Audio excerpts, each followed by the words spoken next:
بسم اللہ الرحمن الرحیم۔ آج میں جس درد اور جس ظلم کی کہانی سنا رہی ہوں وہ کہانی نہیں بلکہ حقیقت ہے۔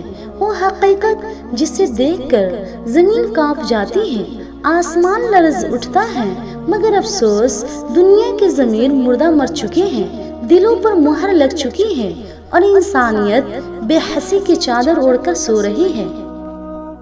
یہ رمضان المبارک کا مقدس مہینہ ہے، وہ مہینہ جس میں قرآن نازل ہوا، وہ مہینہ جس میں نیکیوں کی بہار آتی ہے، مگر فلسطین میں یہ مہینہ قیامت بن کر آیا ہے۔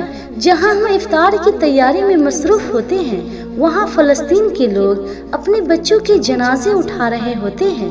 جہاں ہم مسجدوں میں قیام کرتے ہیں، وہاں مسجد اقصی کے مینار خون میں نہا چکے ہیں۔ یہ کیسے دن آئے ہیں، یہ کیسا اندھیرا چھایا ہے، یہ کیسی شام ہے کہ سورج لہو میں نہایا ہے۔ او مائیں جو اپنے بچوں کو پیٹ بھر کھانا نہ دے سکے، وہ سحری کی جگہ بارود کی بو سونگھتی ہیں۔ او معصوم بچے جو ہاتھ میں قرآن تھامے مسجدوں کی طرف جاتے تھے، آج انہیں کفن بھی نصیب نہیں ہوتا۔ او جوان جو اپنے گھروں کے محافظ تھے، آج کھنڈرات میں لاشوں کی صورت بکھرے پڑے ہیں۔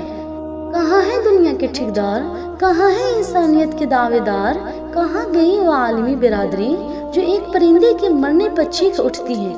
آج اقصی جل رہی ہے، آج فلسطین رو رہا ہے، آج مظلوموں کی آہیں عرش تک پہنچ رہی ہیں، مگر افسوس کہ وہ امت جو ایک جسم کی مانند تھی، آج بے حسی کی مٹی میں دفن ہو چکی ہے۔ وہ امت جو بدر واحد کی وارث تھی، آج بے نشان بنا دیتا ہے۔ مگر یاد رکھو، یہ ظلم ہمیشہ نہیں رہے گا، یہ آہیں رائے گا نہیں جائے گی۔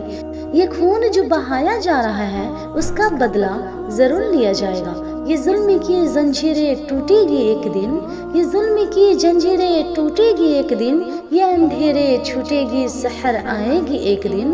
یہ معصوم بچوں کا بہایا لہو، یہ معصوم بچوں کا بہایا لہو آزادی کا پرچم بنے گا ایک دن۔